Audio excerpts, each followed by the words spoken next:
자, 할렐루야. 우리 옆 사람과 인사하겠습니다. 이 시간 성령께서 당신을 주목하십니다. 시작. 이 시간 성령께서 당신을 주목하십니다. 오늘 이 시간에도 하나님께서 여러분들에게 큰 은혜를 주실 줄 믿습니다. 아멘. 아멘. 아멘.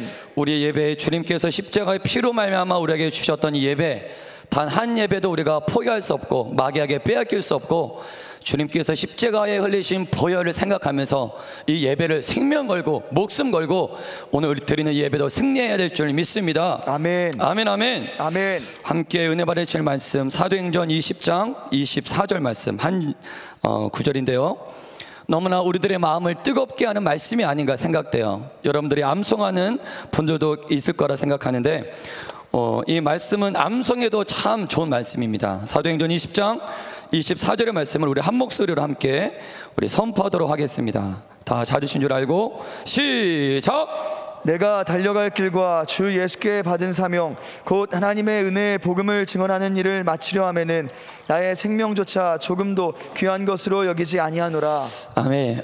한 번만 더 선포할 때 바울의 그런 불타는 심장을 느끼면서, 여러분 이 땅에 살면서 내 목숨을 걸 정도로 가치 있을 만한 걸 발견한 자만큼 행복한 사람도 없을 거예요.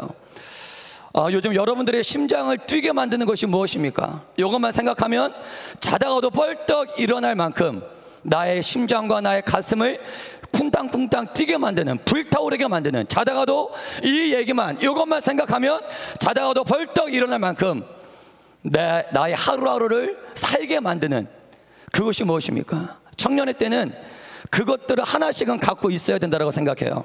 이 땅에 살면서 그것을 가진 자와 가지지 못한 자는 큰 차이가 있죠. 내 목숨을 걸 만큼, 생명을 걸 만큼 그 정도의 가치를 발견한 자가 하루하루를 그저 무효하게 살아갈 수 있을까요? 여러분, 사도 바울은 오늘 20장 24절의 말씀을 고백합니다. 이 고백을 통해 우리가 알 수 있는 건 사도 바울은 그것을 발견했다는 거예요. 나의 생명을 걸 만큼, 나의 목숨을 걸 만큼 위대한 가치를 나는 발견했다는 거예요. 그러고 나서 이 고백을 합니다. 우리 사도행전 20장 24절 그 바울의 그 마음을 한번 상상하면서 우리 한 번만 더 심차게 우리 선포합니다. 시작! 내가 달려갈 길과 주 예수께 받은 사명 곧 하나님의 은혜의 복음을 증언하는 일을 마치려 하면은 나의 생명조차 조금도 귀한 것으로 여기지 아니하노라. 아멘. 오늘 설교 끝난 다음에 여러분 모두 다 사도 바울의 고백이 여러분들의 고백되기를 주님의 이름으로 축복합니다. 아멘. 여러분, 사도 바울의 커리어를 보면, 즉 사도 바울의 이력을 보면, 사도 바울은 예수님 만나기 전에도 대충 허송세월을 보냈던 그런 사람이 아니었어요. 그는 베냐민 지파였고 가말리엘의 그 문화의 수제자였고, 그들은 로마 시민권을 가진 자였으며 전 세계 공용어였던 헬라어를 구사할 줄 알았던 자였습니다. 한마디로 그가 가졌던 가치들은, 조금만 올려주세요. 제가 마이크 뛸게요. 조금만. 그가 예수님 전에 그가 취했던 가치들은 세상 사람들이 정말 가치라고 여겼던, 어쩌면 세상 사람들이 인생을 다 걸어서 그것을 인생의 목표로 삼을 만큼 그 정도의 가치를 사도 바울은 다 가진 자였습니다. 우리가 사도 바울의 커리어를 보면 사도 바울은 본인이 가치라고 생각하는 그것이 있다면 정말 그 가치를 무조건 얻어야 돼요. 그 가치를 무조건 얻어야 직성이 풀렸던, 그래서 그 당시 사도 바울이 생각했던 가치를 다 취하고 얻었던 그런 자가 바로 사도 바울이었습니다. 예수님 만나기 전 사도 바울은 그러면 무엇을 향해 달려간 사람이었는가? 무엇을 가치로 여겼던 사람이었는가? 여러분, 사도 바울은 가말리엘의 제자였다고 합니다. 여러분, 그 당시 가말리엘만 랍비 스승이 아니었어요. 그 당시 가말리엘 말고도 수많은 율법 교사가 있었습니다. 하지만 사도 바울은 다른 율법 교사가 아닌, 나는 가말리엘 밑에서 공부하고 싶어, 나는 가말리엘 밑에서 수학하고 싶어. 그래서 가말리엘 밑에 들어가서 공부를 했어요. 그 이유가 무엇이냐면 가말리엘은 그 당시에 유대교, 율법, 선지자, 지혜서 장로들로부터 전해 내려오는 유전과 교훈, 그 당시 어떠한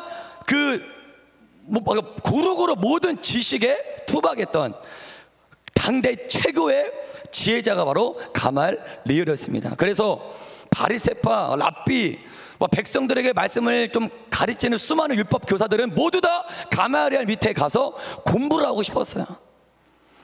여러분, 사도 바울은 공부에 대해서, 학업에 대해서, 학구열이 조금 남달리 조금 뛰어났던 사람이었던 것 같아요. 나는 대충 아무한테나 공부를 배우고 싶지 않아. 나는 좀 이왕이면 조금 훌륭한 교수님 밑에서, 훌륭한 좀 대학교, 훌륭한 좀 대학원에 들어가서 최고의 교수 밑에서 나는 공부를 하고 싶어. 왜? 바울이 그걸 가치로 여겼기 때문이에요. 그럼 사도행전 5장 34절의 말씀을 함께 읽어볼까요? 시작. 바리새인 가말리엘은 율법 교사로 모든 백성에게 존경을 받는 자라. 공회 중에 일어나 명하여 사도들을 잠깐 밖에 나가게 하고. 우리 이어서 사도행전 22장 3절, 사도 바울이 이제 본인 나는 가말리엘 문화에서 공부했던 자 이렇게 고백하는데, 사도행전 22장 3절의 말씀을 함께 선포합니다. 시작. 나는 유대인으로 길리기아 다소에서 났고 이성에서 자라 가말리엘의 문화에서 우리 조상들의 율법에 엄한 교훈을 받았고 오늘 너희 모든 사람처럼 하나님께 대하여 열심히 있는 자라. 여러분, 가말리엘은 그 당시 사내들인 공회의 공의원이었어요. 그 당시 사내들이는 유대 사회에서 그 의결기관, 한마디로 오늘날 우리나라로 비유하자면 국회입니다. 국회. 한마디로 국회의원이었어요. 가말리엘은 율법 교사 겸 국회의원이었다는 거예요. 그 사내들인 공회에서도 가장 영향력을 끼쳤던 자가 가말리엘입니다. 한마디로 사도 바울은 가말리엘 밑에서 공부를 하고도 싶었고, 또 한편으로는 가말리엘 줄을 탄 거, 한마디로 가말리엘 라인을 탄 겁니다. 그걸 가치로 여겼기 때문이에요. 두 번째, 사도 바울은 로마의 시민권을 가진 자였어요. 여러분, 그 당시 로마의 시민권을 가졌다. 이거는 그 당시 로마가 세계의 패권 국가입니다. 로마의 영향력이 끼치는 나라에서는 이 시민권만 있으면 받을 수 있는 특혜가 엄청나게 많았어요. 막강한 권세, 세금 감면, 그 특전들을 보장받을 수가 있었습니다. 그 당시 세계의 사람들이 최고의 가치로 여겼던 것 중에 하나가 바로 로마의 시민권이에요. 우리 사도행전 22장 25절부터 29절까지 말씀, 로마의 시민권의 파워가 어느 정도인지 한번 함께 선포합니다. 시작. 가죽줄로 바울을 매니 바울이 곁에 서 있는 백부장더러 이르되 너희가 로마 시민된 자를 죄도 정하지 아니하고 채찍질할 수 있느냐 하니, 백부장이 듣고 가서 천부장에게 전하여 이르되 어찌하려느냐, 이는 로마 시민이라 하니, 천부장이 와서 바울에게 말하되 내가 로마 시민이냐, 내게 말하라. 이르되 그러하다. 천부장이 대답하되 나는 돈을 많이 들여 이 시민권을 얻었노라. 바울이 이르되 나는 나면서부터라 하니, 신문하려던 사람들이 곧 그에게서 물러가고 천부장도 그가 로마 시민인 줄 알고 또 그 결박한 것 때문에 두려워하니. 아멘. 예수님 만나기 전 사도 바울은 로마 시민권을 가진 자, 이것을 가치로 여기며 이것을 자랑하며 그렇게 살았던 사람이었어요. 그뿐만이 아닙니다. 그 당시 사도 바울은 세계의 공용어였던 헬라어를 능통하게 구사할 줄 아는 자였어요. 여러분, 왜 사도 바울이 헬라어를 배웠을까요? 헬라어가 가치다라고 여겼기 때문이에요. 헬라어를 공부하는 것이 가치다. 오늘날 우리가 영어, 프랑스어, 외국어 공부하는 것이 현대사회의 커리어가 되는 것처럼, 그 당시 사도 바울도 헬라어를 배우면, 세계 공용어 헬라어를 배우면 나름대로 인정받고 살 수 있어. 나름대로 내 가치를 누리며 살아갈 수 있어. 그래서 사도 바울이 그 당시 아무나 배울 수 없는, 정말 열심히 공부해야지만 특히 유대인으로서는 쉽게 공부할 수 없는 헬라어를 배웠다는 거예요. 이처럼 사도 바울은 그 당시 세상의 가치라고 말하는 여러 가지 조건들을 다 가지고 있던 자가 바로 사도 바울이었다는 것입니다. 여러분, 중요한 건 사도 바울은 이러한 가치를 가지고 목적지향적 앞을 향해 쭉쭉 달려갔던 사람이 바로 사도 바울이었어요. 하지만 자신이 정한 가치를 향해 달려갔던 사도 바울의 인생이 뒤집어지는 역사가 일어나요. 두 손 두 팔 다 드는 그런 회심의 사건이 일어납니다. 여러분 다 아시는 사건이에요. 사도 바울이 다메섹 동산에서 예수 그리스도를 만난 사건, 아시는 말씀이지만 사도행전 9장 3절에서 5절까지 말씀을 한 번만 더 우리 함께 선포합니다. 사도행전 9장 3절에서 5절까지 말씀, 시작. 사울이 길을 가다가 다메섹에 가까이 이르더니 호련히 하늘로부터 빛이 그를 둘러 비추는지라. 땅에 엎드려져 들음에 소리가 있어 이르시되 사울아 사울아 내가 어찌하여 나를 박해하느냐 하시거늘 대답하되 주여 누구시니까 이르시되 나는 내가 박해하는 예수라. 아멘. 오늘 말씀의 제목은 다시 사명의 자리로요. 다시 사명의 자리로. 여러분, 사도 바울이 BC 약 35년으로 봐요. BC 아니 AD죠. AD 35년경에 사도 바울이 다메섹 동산에서 예수 그리스도를 만난 이후에 오늘 함께 선포한 사도행전 20장 21절인가요? 이 구절은 다메섹 동산에서 예수 이름을 만난 후 20년이 지난 후에 사도 바울이 했던 고백이에요. 밀레도에서. 여러분, 사도 바울은 20년 동안 사도 바울에게 어떤 일들이 있었을까요? 단 한 번도 뒤를 돌아본 적이 없어요. AD 35년 다메섹 동산에서 예수 그리스도를 인격적으로 만난 후에 그분의 가치를 경험한 후에 오늘 사도행전 오늘 본문의 말씀 20년이 지난 기간 동안 사도 바울은 단 한 번도 뒤를 돌아보지 않고 단 한 번도 복음에 대해서 의심해 본 적도 없고 그가 받은 사명을 20년 내내 그 사명대로 살아왔다는 사실을 우리가 알 수 있습니다. 20년 동안 바울에게는 참 많은 일들이 있었어요. 유럽을 복음화시킨 제1차, 2차, 3차 전도 여행이 있었고 그 전도 여행으로 인해서 갈라디아 지방의 수많은 교회가 개척됩니다. 그리고 빌립보 교회, 에베소 교회, 고린도 교회, 소아시아 7교회가 바울을 통해 개척돼요. 그리고 바울이 20년 동안 이러한 교회를 개척하는 가운데 유대인들과 이방인들로부터 혹독한 비판과 혹독한 그런 능욕을 받아야만 했어요. 바울이 20년 동안 이 복음을 전하면서 얼마나 큰 고난과 고통을 받았는지 이 고린도 후서에 자신이 당했던 그런 고난들을 열거합니다. 어떠한 고난들을 당했는지 고린도후서 11장 우리 23절부터 27절까지 말씀을 함께 우리 선포합니다. 시작. 그들이 그리스도의 일꾼이냐 정신없는 말을 하거니와 나는 더욱 그러하도다. 내가 수고를 넘치도록 하고 옥에 갇히기도 더 많이 하고 매도 수없이 맞고 여러 번 죽을 뻔하였으니 유대인들에게 40에서 하나 감한매를 5번 맞았으며 3번 태장으로 맞고 1번 돌로 맞고 3번 파선하고 일주야를 깊은 바다에서 지냈으며 여러 번 여행하면서 강의 위험과 강도의 위험과 동족의 위험과 이방인의 위험과 시내의 위험과 광야의 위험과 바다의 위험과 거짓 형제 중에 위험을 당하고 또 수고하며 애쓰고 여러 번 자지 못하고 줄이며 목마르고 여러 번 굶고 춥고 헐벗어노라. 저는 사도 바울을 묵상할 때마다 사도 바울이 만난 예수님과 내가 만난 예수님은 동일한데 솔직히 부끄럽지만 저를 고백하면 저는 예수님을 만나고 회심하고 또 사명자로 살아가면서 몇 번이나 저는 내가 과연 사명자가 맞나, 이 길이 과연 나의 길이 맞나, 과연 다른 길이 있는 거 아니야, 내가 자격이 있어, 내가 능력이 있어. 부끄럽지만 이 사명을 조금 내려놓고 다른 일을 해보려고 생각했던 적이 많아요.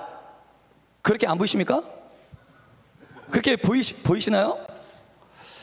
여러분, 이게 저뿐만 아니라 제가 신학대학교 다니면서 수많은 사역자들을 만나보면 이게 고민을 하는 거예요. 사명을 받았지만 사명의 길을 가고 있으면서도 영적으로 다운되기도 하고 침체되기도 하고 이 길이 과연 나의 길이 맞나 고민하기도 하고 옆에 나오는 있지 않습니까? 근데 사도 바울은 단 한 번도 다메섹 동산에서 예수 그리스도를 만난 이후로 단 한 번도 흔들렸다라는 그런 구절이 한 번도 없어요.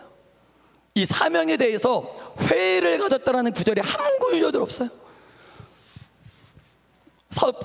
3차 전도여행을 마치고 오늘 밀레도에서 오늘 본문의 말씀, 이 복음을 증거하기 위해서 나의 생명을 조금도 귀한 것으로 여기지 않아 이 고백을 하기까지 20년 내내 오직 한 길만을 바라보며 자신이 받은 그 사명 하나만을 붙들며 한 길만을 쭉 걸어왔다는 것입니다. 여러분들의 심장을 뛰게 하는 게 무엇입니까? 아까 제가 여러분들에게 서두에 물어봤던 여러분들의 심장을 뛰게 하고 여러분들의 가슴을 뜨겁게 만드는 그것이 무엇입니까? 예전에 사도 바울의 심장을 뛰게 하는 게 많았어요. 돈, 명예, 권력, 출세, 성공. 그래서 헬라어도 배우고 가마리알 밑에서 제자도 되고, 그래서 로마 시민권도 얻고, 그것들이 바울의 심장을 뛰게 했던 것 같아요. 하지만 예수 그리스도를 만난 이후에 바울은 그 무엇으로도 바울의 심장을 뛰게 하는 게 없었던 것 같아요. 바울의 심장을 뛰게 할 수 있던 것, 바울의 가슴을 뜨겁게 할 수 있었던 건 세상의 어떤 가치들이 아닌 바로 예수 그리스도의 복음만이 바울의 심장을 뛰게 한 줄 믿습니다. 아멘. 아멘. 아멘. 한 번도 바울은 뒤를 돌아보지 않았어요. 복음은 그런 것이에요. 복음을 제대로만 만나기만 하면 뒤를 돌아보지 않아요. 견눌질하지 않아요. 좌우로 치우치지 않아요. 복음을 제대로만 만나면 다메섹 동산에서 예수 그리스도를 만난 이후로 일평생 한 길만 갔듯이 복음을 인격적으로 제대로 만나면 바울처럼 그렇게 한 길만을 가게 되어 있다는 사실입니다. 할렐루야. 아멘. 아멘. 아멘. 여러분, 하나님이 주신 사명을 향해 전진했던 자는 바울뿐만이 아니었어요. 구약을 봐도 복음을 위해서, 하나님 나라 위해서 세상의 가치를 버린 인물들이 등장합니다. 제가 몇 사람을 소개해 드리고자 하는데, 이 사람들은 이스라엘, 즉 교회를 뛰어넘어서 교회 안에서만 인정받았던 사람이 아니라 세상에서도 출세했던 사람이에요. 세상 사람들 속에서도 소위 성공이라는 반열에 올랐던 사람이에요. 그 중에 한 사람이 뭐냐면 요셉. 그 당시 애굽은 곧 세상이었어요. 세상의 권력은 곧 애굽이었어요. 그 애굽 서열 2위까지 올랐던 요셉 국무총리, 그는 세상 속에서도 성공했던 자였습니다. 또 합세수트라고 하는 애굽 공주, 이 공주는 공주가 아니라 여왕이에요. 성경에는 공주로 되어 있지만 세계사를 공부하면 그 모세를 양아들로 키운 이 공주는 하셉수트인데, 이 공주는 여왕입니다. 여왕. 그의 양아들로 자랐던 모세. 세상 속에서도 성공한 인물 아닙니까? 그 다음에 한 인물을 또 소개하자면 바벨론, 메데, 페르시아의 고급 관료에 오른 다니엘, 그리고 페르시아 아수르 왕의 왕비가 된 에스더, 페르시아의 술 맡은 관원장이 된 느헤미야. 이 사람들은 모두 다 세상 사람들이 일평생 이거 하나 얻어보자, 이거 하나 좀 취해보자, 그러한 가치들을 다 가져봤던 사람이었어요. 하지만 여러분들, 그들은 세상 사람들처럼 그것을 취해하고 가졌지만 그것에 목숨을 걸지 않았습니다. 할렐루야. 아멘. 아멘. 그들이 생명을 건 다른 무언가가 있었어요. 우리 한번 히브리서 11장 24절에서 26절까지 말씀을 우리 함께 선포하겠습니다. 시작. 믿음으로 모세는 장성하여 바로의 공주의 아들이라 칭함받기를 거절하고 도리어 하나님의 백성과 함께 고난받기를 잠시 죄악의 낚시를 누리는 것보다 더 좋아하고 그리스도를 위하여 받는 수모를 애굽의 모든 보화보다 더 큰 재물로 여겼으니 이는 상 주시는 이심을 바라봅니다. 아멘. 여러분들은 현재 무엇을 바라보고 계십니까?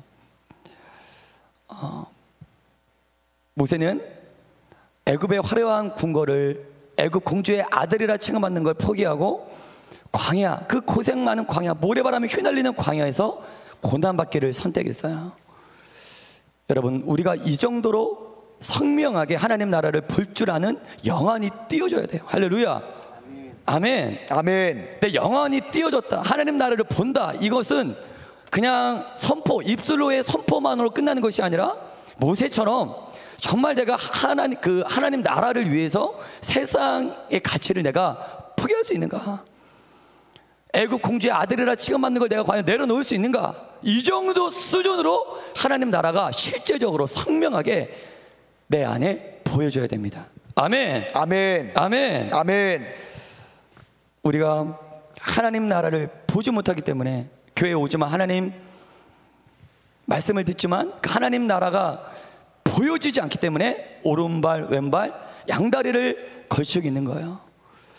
여러분들, 오늘 예배를 통해서 여러분들의 그 영안이 띄어져서 세상보다 더 큰 하나님 나라를 볼 줄 아는 영안이 띄어지길 주님의 이름으로 축복합니다. 아멘. 아멘. 아멘. 다니엘은 어떻습니까? 말씀 굳이 다 찾지 않겠는데, 다니엘은 그 당시에 바벨론 정책은 자신들이 정복한 나라 엘리트들을 다 바벨론으로 끌고 와서 바벨론화 시킵니다. 바벨론화 시킨 엘리트들을 다시 그 나라로 보내서 그 나라의 총독으로 세워요. 그 나라 전체를 바벨론화 만드는 게 바벨론의 외교 정책이에요.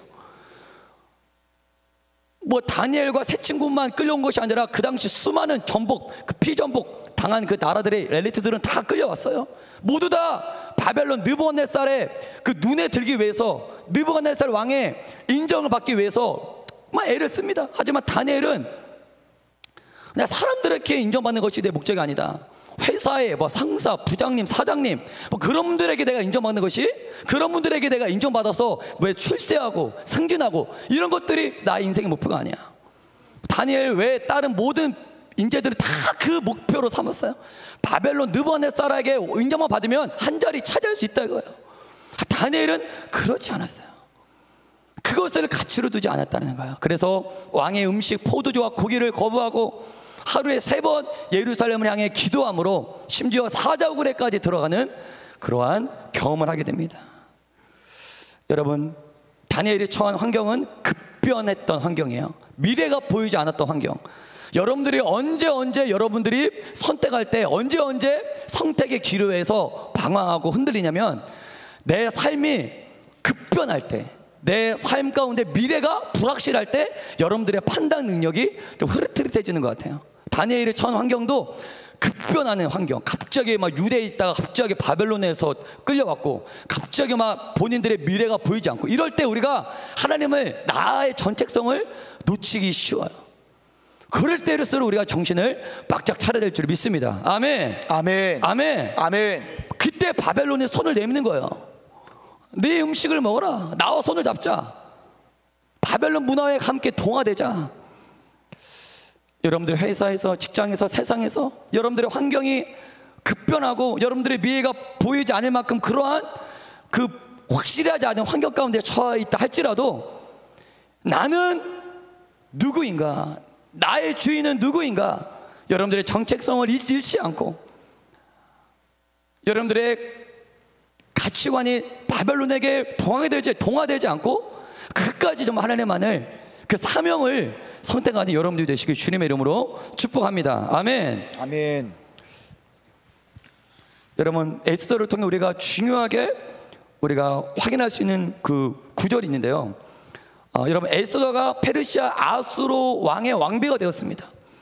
이건 세상에서 꼭대기 더 이상 올라갈 수 없는 그 위치까지 간 거예요, 에스더는. 근데 왜 하나님께서 나를 세상에서 이렇게 성공시켜 주시나? 그럴 수 있어요. 왜 하나님께서 나에게 이러한 부를 주시나? 왜 하나님께서 나에게 이러한 그러한 축복을 주시나? 세상에서도 하나님이 막 한량없는 돈과 명예와 권력과 부를 주시면 이게 어떻게 해석해야 되는지 혼란스러울 수 있어요. 근데 모르드게가 이걸 정확히 해석해 줍니다. 에스더에게. 우리 에스더 4장 13절에서 14절까지 말씀을 우리 함께 한번 하나 건너 떴는데, 에스더 4장 13절 14절의 말씀을 우리 한 번만 더 함께 우리 선포합니다. 에스더 4장 13절 14절 시작. 모르드게가 그를 시켜 에스더에게 회답하되 너는 왕궁에 있으니 모든 유다인 중에 홀로 목숨을 건지리라 생각하지 말라. 이때 내가 만일 잠잠하여 말이 없으면 유다인은 다른 데로 말미암아 노임과 구원을 얻으려니와 너와 내 아버지 집은 멸망하리라. 내가 왕후의 자리를 얻은 것이 이때를 위함이 아닌지. 네가 왕후의 세상 가운데서 왕후의 자리에 오른 것이 이때를 위함이 아니냐. 유다가 지금 하만의 음모에 의해서 멸절당하게 생겨서, 유다는 하나님의 백성 아닙니까? 네가 왕후의 자리에 오른 건 이때를 위함이 아니냐. 세상 속에서 얻은 커리어와 하나님의 사명과 분리되어 생각하는 것이 아니라 연결시키는 거예요. 모르드게가 그걸 연결시켜주고 있는 거예요. 세상 따로, 세상에서 삶 따로, 하나님 사명 따로가 아니라 이거 연결시켜라 이거예요. 네가 아수르의 왕비가 된 건 이것 때문이다. 하나님의 나라를, 하나님 나라 백성을 구원하기 위함이다. 즉 사명 때문이다라고 모르드게는 에스더에게 설명해 주고 있다는 것입니다. 아멘입니까? 아멘. 아멘. 아멘. 여러분들의 세상 속에서 여러분들을 하나님이 출세시켜 주시고 성공시켜 주시고 여러분들에게 복 주셔야 될 이유가 무엇입니까? 하나님이 에스더를 아수르의 왕비로 세워주신 이유가 무엇입니까? 하나님이 요셉을 애굽의 군목초리로 세워주신 이유가 무엇입니까? 하나님이 현재 여러분들 세상 속에 그 위치로 올려주신 이유가 무엇이? 이걸 생각하지 않고 많은 사람들이 살아요. 그리스도인들은. 요셉은 그걸 깨달았어요. 그래서 형들이 찾아올 때 요셉이 고백하잖아요. 우리 창세기 45장 5절에서 8절 함께 선포합니다. 시작. 당신들이 나를 이곳에 팔았다고 해서 근심하지 마소서, 한탄하지 마소서. 하나님이 생명을 구원하시려고 나를 당신들보다 먼저 보내셨나이다. 이 땅에 2년 동안 흉년이 들었으나 아직 5년은 밭갈이도 못하고 추수도 못할지라. 하나님이 큰 구원으로 당신들의 생명을 보존하고 당신들의 후손을 세상에 두시려고 나를 당신들보다 먼저 보내셨나니, 그런즉 나를 이리로 보낸 이는 당신들이 아니요 하나님이시라. 하나님이 나를 바로에게 아버지로 삼으시고 그 온 집의 주로 삼으시며 애굽 온 땅의 통치자로 삼으셨나이다. 아멘. 아멘. 따라하겠습니다. 세상의 커리어는 하나님 나라를 시중드는 도구로 쓰임 받아야 합니다. 다시 한번요. 세상에서의 커리어는 이력은 하나님 나라를 시중드는 도구로 사용되어져야 됩니다. 세상 속에서 여러분들이 갖고 있는 모든 커리어들은 하나님 나라를 시중하는 도구로 사용되어져야 돼요. 아멘. 통합하는, 세상에서의 나의 커리어와 하나님과의 사명을 통합하는, 연결하는 그 영적인 그러한 능력이, 영적인 시각이 여러분들에게 부어지길 주의 이름으로 축복합니다. 아멘. 왜 여러분들이 하나님의 사명대로 살아가지 못할까요? 제가 오늘 말씀을 준비하면서 많은 그런 고민을 하고 묵상을 했는데, 우리가 하나님을 믿는다고 하지만 많은 크리스찬들이 자존감이 무너졌다고 생각해요. 저는 뭐 죄도 있고, 이게 죄와도 연결돼요. 하나님의 사명대로 살아가지 못하게 하는 가장 큰 거대한 세력이, 따라하겠습니다, 왜곡된 자아상입니다. 내 안에 왜곡된 자아상이 내 안에 딱 있어요. 내 안에 건강한 성경적인 자아상이 내 안에 뿌리내려야 되는데, 내 안에 건강하지 못한 왜곡된 삐뚤어진 자아상이 내 안에 들어있는데, 어떻게 그 자가 하나님의 사명대로 살아갈 수 있겠습니까? 여러분들, 하나님께서 여러분들을 처음 만나실 때, 하나님이 여러분들을 처음 만나실 때 하시는 작업이 있는데, 그 작업이 뭔지 아십니까? 여러분들은 다 하나님을 한 번쯤을 만난 경험이 있기 때문에 다 아실 거예요. 여러분들이 하나님을 처음 만났을 때 하나님이 여러분들에게 어떻게 작업하셨나요? 그게 무엇이, 저는 아직까지 기억해요. 제가 하나님을 만났을 때 저의 자존감은 바닥이었어요. 초등학교 6년 내에 저는 왕따로 지냈어요. 왜 왕따 당한지 아십니까? 말하지 않을게요. 어쨌든 6년 동안 애들이 막 나만 보면 놀려, 나만 보면 막 잡아먹으려고 안달이야. 이거 왜 나를 얘네들이 잡아먹으려고 안달이야? 내가 잘나서 그런가? 뭐 그건 아니고, 제가 얼마나 자존감이 낮았겠어요. 근데 인격적으로 하나님 만나지 못했어요. 이 쓴뿌리 자존감 낮은 왜곡된 자아, 애들이 하도 나를 놀리니까 내가 나를 스스로 인정하지 못하고 왜곡된 자아상이 내 안에 있는 거야. 아무리 설교를 듣고 하나님 더 사랑해도 이 하나님의 사랑이 받아들여지지가 않아. 나 같은 존재가 부터 하나님의 사랑이야. 왜곡된 자아상, 이게 하나님의 사명대로 살아가지 못하게 해요. 근데 제가 중학교 1학년 때 하나님을 인격적으로 만났어요. 그때 하나님이 나에게 하셨던 작업이 뭔지 아십니까? 따라하겠습니다. 무너진 자존감을 세워주셨습니다. 하나님을 만났다, 이거는 무너진 자존감이 다 살아나요. 할렐루야. 아멘. 하나님 만난 사람들의 첫 번째 반응이에요. 회개 터지고 죄를 토하고, 물론 그러한 작업도 일어나지만 그러한 작업의 결론이 뭐냐면 왜곡되고 무너진 자존감이 세워지는 거예요. 그전에는 내가 내 스스로를 얼마나 가치 없게 여겼고, 비교하고 시기 질투하고, 얼마나 내 자신이 쓸모없는 존재라고 제가 여겼는데요. 하지만 하나님을 인격적으로 만나니까 내가 나를 사랑하게 되더라고요. 할렐루야. 아멘. 왜곡된 자아상이 완전히 치유받았어요. 혹시 이 가운데 여러분들 안에 왜곡된 자아상을 가지고 살아가십니까? 여러분 절대 하나님의 사명대로 살아갈 수가 없어요. 아무리 오랫동안 신앙생활을 해도 하나님의 사명대로 살아갈 수 없어요. 하나님은 그 왜곡된, 네 안에 있는 왜곡된 자아상부터 하나님은 뜯어고치길 원해요. 여러분, 하나님을 만난 자들, 성령 충만함을 받은 자들, 하나님과 동행하는 자들의 공통점이 뭔지 아십니까? 하나님을 만난 자들, 성령 충만한 자들이 하루하루 주눅들며 살아갑니까? 그런 자 보셨어요? 제가 역대 만났던 성령 충만한 목사님들은 전부 다 당당해요. 담대합니다. 자신감이 넘쳐요. 걸음걸이부터 달라요. 걷는 폼부터 달라요. 제가 우리 교회 오기 전전 교회 때 나 그때 담임 목사님이 CCTV로 나를 보고 있는 줄 몰랐어. 자, 그때 약간 그냥 저는 평소대로 이렇게 걸었어요. 평소대 결혼 그때 금요 심야 예배 전에 주차위원 하면서 평소대로 걸었는데 그거를 본 것 같아, CCTV로. 갑자기 금요 심야 예배 되기 전에 김현정 전사 목양실로 와. 무슨 일이지? 엄청 무서운 목사님이었어요. 딱 갔는데 다른 이유도 아니고, 야 임마, 너 임마 예배 전에 네 걷는 그 폼이 뭐야 임마? 누가 너 보고 성도들이 은혜 받겠어 임마?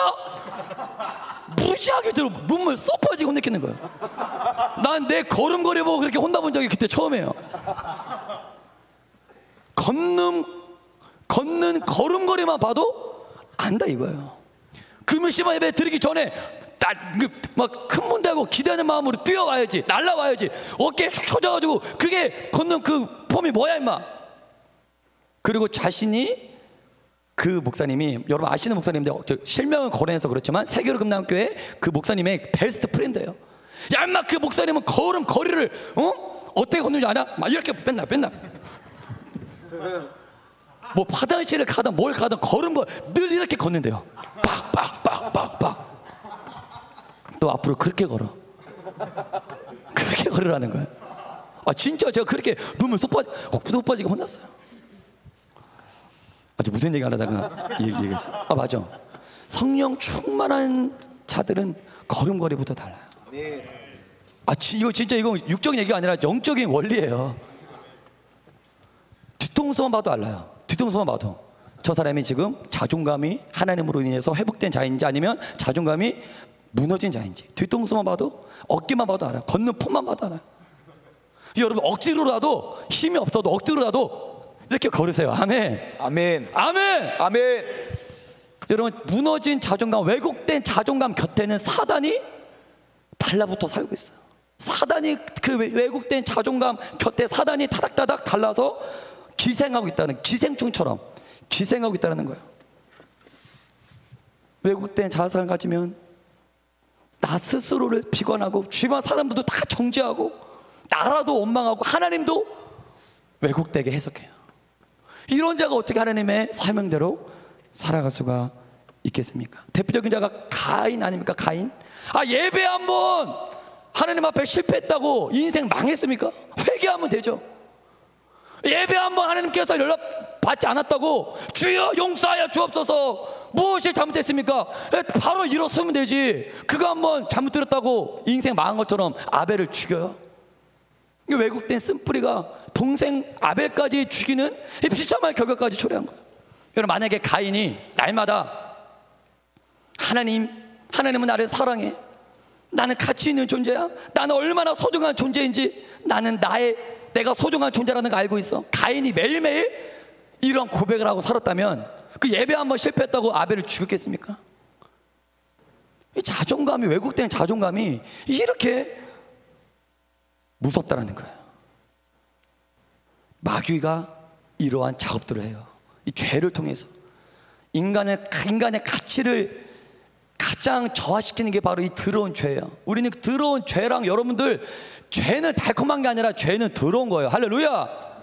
여러분들의 고상한 자아관을 왜곡되게, 타락되게 만드는 게 죄예요. 죄를 버리셔야 돼요. 할렐루야. 죄를 지으면 지을수록 여러분들의 자아상은 무너지게 되어 있습니다. 하나님은 우리의 무너진 왜곡된 자아상을 회복하기 위해 하나님은 무엇을 하시냐? 따라하겠습니다. 너는 누구이냐? 너는 누구이냐? 이거를 하나님이 우리들에게 가르쳐 준다는 거예요. 아멘. 그게 바로 사명이에요. 할렐루야. 아멘. 아멘. 아멘. 사명을 주세요. 네가 누구인지 아니? 우리들의 존재의 가치를 가장 정확히 정의할 수 있는 게 사명이에요. 여러분, 이 죽어있는 생명이 없는 이 사물도 사명이 다 있어요. 제가 들고 있는 이 마이크도 사명이 있습니다. 제가 오늘 말씀을 준비하면서 한번 제가 봉당에 올라와서 한번 쭉 둘러봤어요. 목적, 즉 사명이 없이 있는 게 하나도 없어요. 여러분 한번 지금 한번 둘러보세요. 사명이 없이, 그러니까 죽어있는 사물도 사명이 없는 게 하나도 없더라고. 뭐 사명이 없는 게 지금 있는 게 뭐가 있나 한번 말씀해 보세요. 제가 설명드릴게요. 강대상, 이거 사명이 있습니다. 목적이 있어서 만들어진 거예요. 간대상이 성경책도 올리고, 이거 다 사명이 있고, 마이크도 소리를 증폭시키는 사명이 있고, 컵도 사명이 있어요. 행주도 사명이 있어요. 마스크도 사명이 있어요. 이 페이퍼도 사명이 있어요. 여기 계단도 사명이 있어요. 이 LED 조명도 사명이 있어요. 사명이 없이 현재 있는 게 뭐가 있는지 말씀해 보세요. 단 하나도 없어요. 다 만들어진 목적이 있다는 것입니다. 그리고 죽어있는 것조차 자신이 가진 사명을 수행해요. 여러분, 만약에 이 마이크가 얘의 사명을 지금, 얘 역할을 지금 하고 있지 못한다면 제가 얼마나 설교하는 게 얼마나 힘들겠어요. 소리를 막 버럭버럭 질러야 되지 않겠습니까? 아멘? 아멘? 아멘. 만약 이 마이크가 본인의 사명을 잃어버렸다고 생각해 보세요. 소리를 증폭시키기 위해서 만든 마이크인데 얘의 사명을 얘가 잃어버렸어. 그래서 마이크를 가지고 야구 빠따로 한번 사용했다고 생각합시다. 야구 빠따.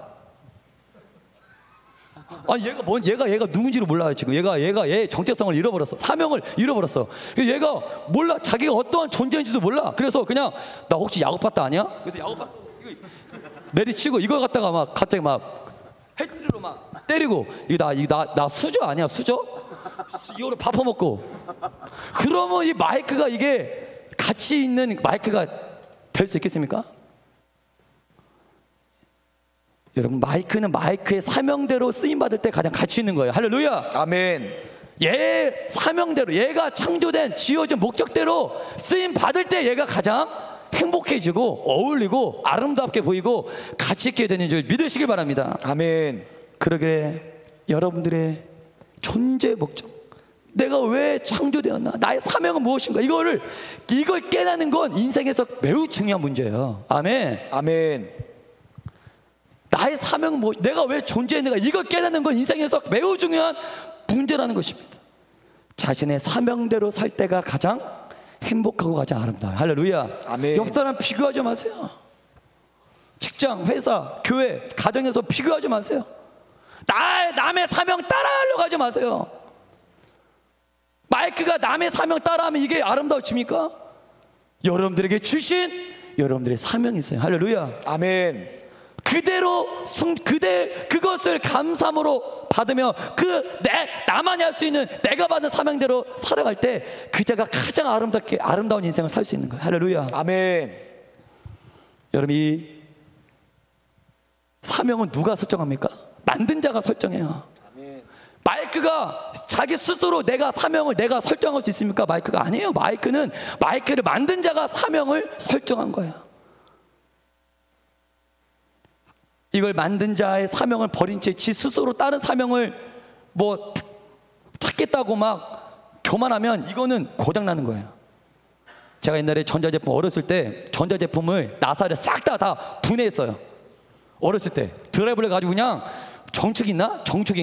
내가 너의 사명을 내가 새롭게 하겠다, 그러한 말은 하지 않았지만 정축의 나사를 싹 다 분해해서 완전히 다 분해해서 다시 한번 내 멋대로 한번 다시 조립해 봤어요. 그 전축이 레코디언이 나왔을까요? 아니면 안 나왔을까요?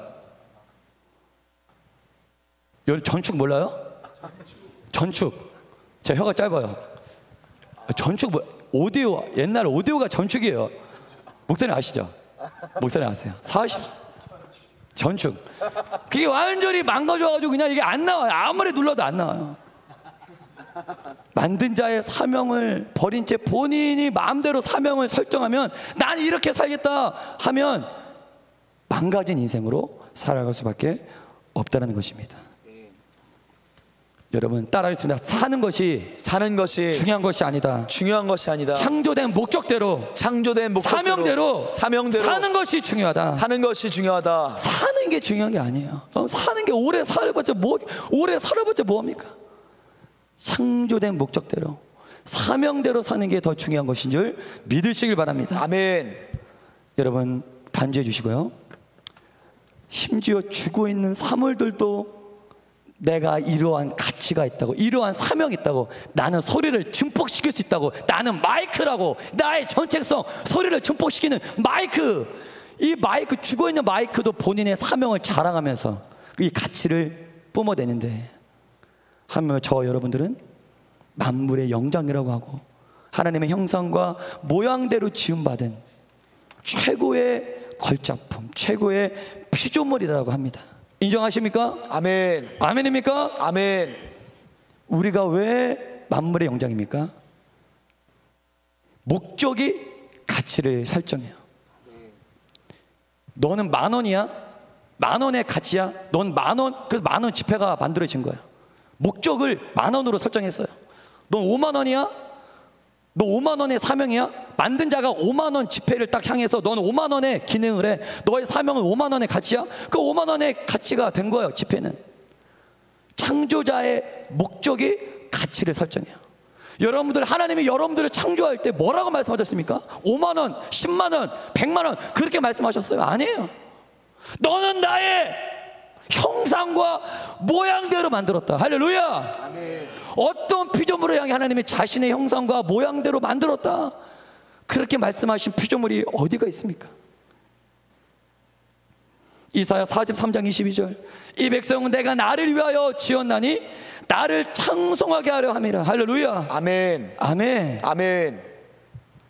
하나님의 영광을 보여줄 수 있는 자, 인간만이 가진 목적이에요. 할렐루야. 아멘. 인간만이 가진 사명이에요. 할렐루야. 아멘. 돈 몇 푼 더 벌기 위해 우리를 지으신 것이 아니고, 아멘. 세상에서의 삶의 스트레스를 받으라 우리를 지으신 것이, 그러한 짜잔한 존재가 아니라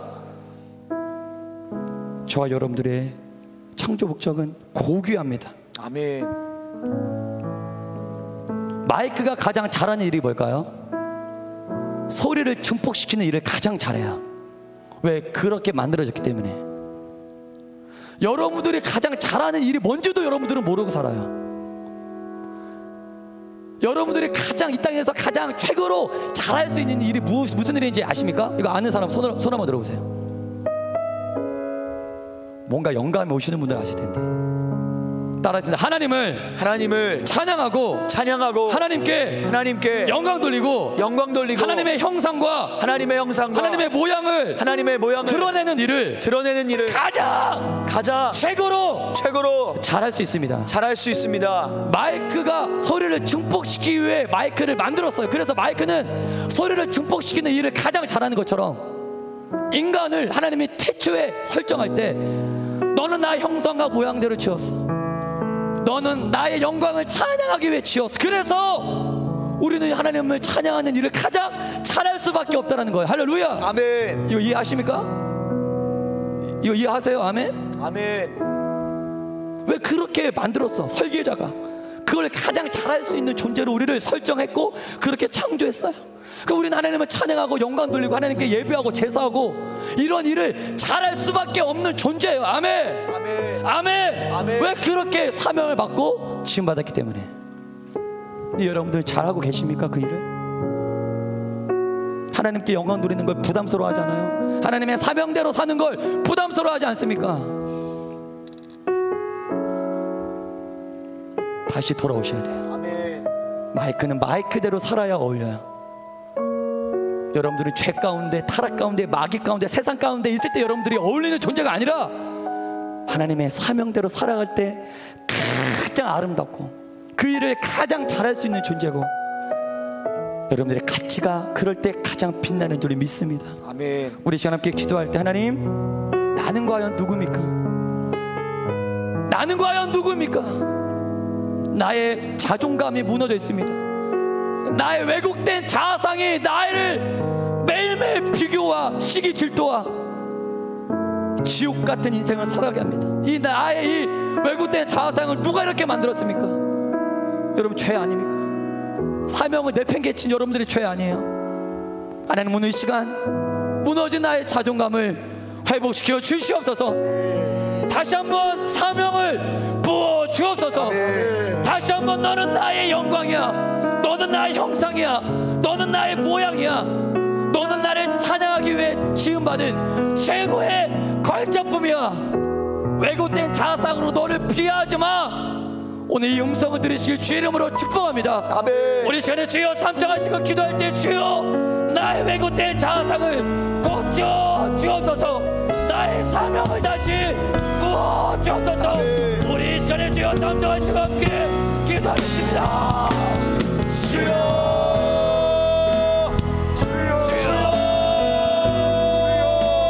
다시 사명의 자리로 돌아오라. 다시 리더의 자리로 돌아오라.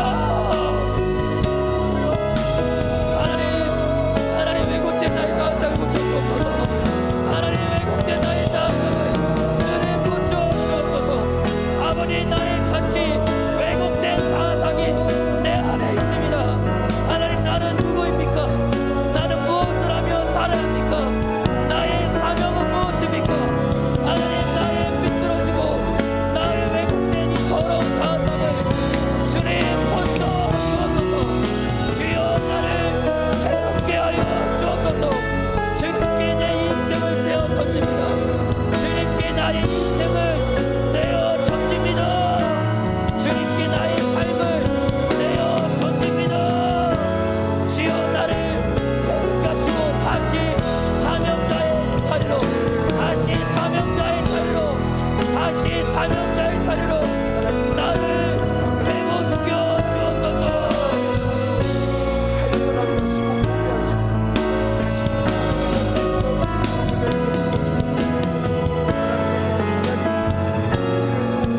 우리 시간에 한 번만 더 기도할 때 하나님, 세상에서 하나님 나에게 어떠한 커리어를 주신다 해도 나의 목적은 그것이 아닌 그 커리어가 하나님의 나라를 시중드는 도구로 쓰여지가 없어서 아멘. 나는 지금 어디를 바라보겠습니까? 모세처럼 애굽의 궁궐이 아닌 하나님의 나라를 선명하게 불 줄 아는 영안을 띄워 주옵소서. 하나님의 나라를 위해 살아갈 때 내가 가장 아름다워집니다. 내가 가장 가치 있게 여겨집니다. 아멘. 견유들했던 지난해 과거를 용서하시고 아멘. 사도 바울처럼 이 복음을 증거하기 이래는 나의 생명조차 조금도 귀한 것으로 여기지 않으라. 이 고백이 나의 고백 되게 도와 주옵소서. 우리 마지막 주여 삼등하시고 기도하겠습니다. 주여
하나님 주님께 헌신한다고 했지만 여전히 내 안에 하나님이 여기까지는 들어오지 마세요.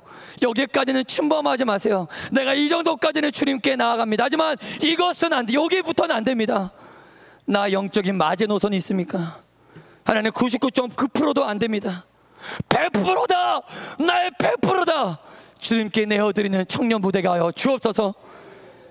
하나님, 어느 정도의 사명, 어느 정도의 헌신이 아닌 내 인생의 전부를 주님께 내어드립니다. 사용하여 주옵소서. 사용하여 주시옵소서. 예수님의 이름으로 기도드립니다.